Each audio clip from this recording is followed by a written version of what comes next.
Coronation Street might be the strongest soap at the moment, but that doesn't mean it can't learn to make sure it's as strong as its classic heyday. In particular, the ITV soap should learn from itself and its past. Here are 7 things the current soap could learn from Classic Corrie. Legendary characters. There was a time with Coronation Street where every character was a carefully constructed piece of realistic genius. Lynch, Elsie Tanner, Maud Grimes. The list goes on and on. Until things started to get a little bit sensationalist around 1999. In fact, once Raquel Watts left, she took with her the kind of character that only Corrie could make real and iconic. The classic Coronation Street comedy. As much as we love Mary Taylor's slightly wacky stories, or Kirk Bingham's as a personality type, you can't quite beat a bit of Classic Corrie, trademarked humor. Vera Duckworth casually telling a vegetarian that the crank food is on another aisle while working at the supermarket is just comedy you can't buy these days. And let's just bask in the memories of Blanche Hunt. True villains, but you can't beat a Classic Corrie villain.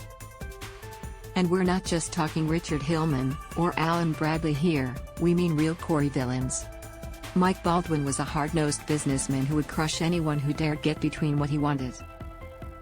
He was the kind of villain who existed without sensationalism, without being a serial killer.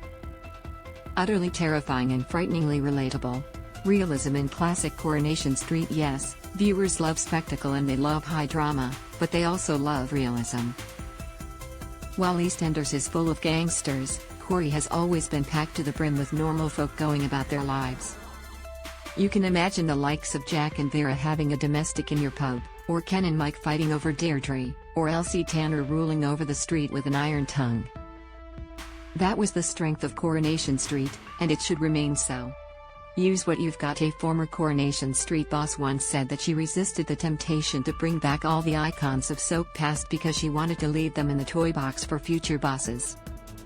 And with a cast approaching 80 strong, she had more than enough toys of her own to play with. In Classic Corrie, the actors are all used for their strengths.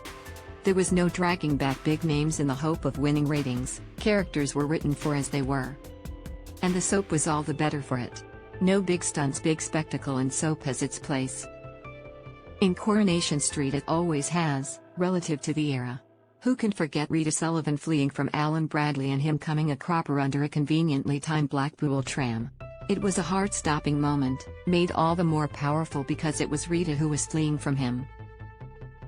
Likewise, Deirdre going to prison was far bigger than any of the catastrophes that have befallen the cobbles since. You can crash a tram into the cobbles, but you can't beat an old-fashioned Coronation Street storyline build-up. Remembering history, Jenny Connor, Wendy Crozier, Debbie Webster are a few of the characters plucked from Corrie's past who have slotted right back into the street. It's safe to say that Jenny has proven to be one of the best characters to bring back despite her checkered past. And Debbie has fitted right in as the resident businesswoman of the year, Bankrupt Edition. Read more, Coronation Street who's leaving in 2022?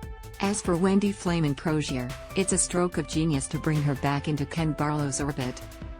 With more than 60 years of characters to mine, the soap is doing the right thing by picking the right Classic Coronation Street characters to make comebacks. There have been mistakes, bet Lynch, anyone? But if it picks the character for the character and not for headlines, then it can't go wrong. Want more spoilers from Coronation Street? Entertainment Daily has a dedicated Coronation Street spoilers section for you to get your fix before the latest episodes air. Coronation Street usually airs on Mondays, Wednesdays and Fridays at 8 p.m. on ITV. Leave us a comment on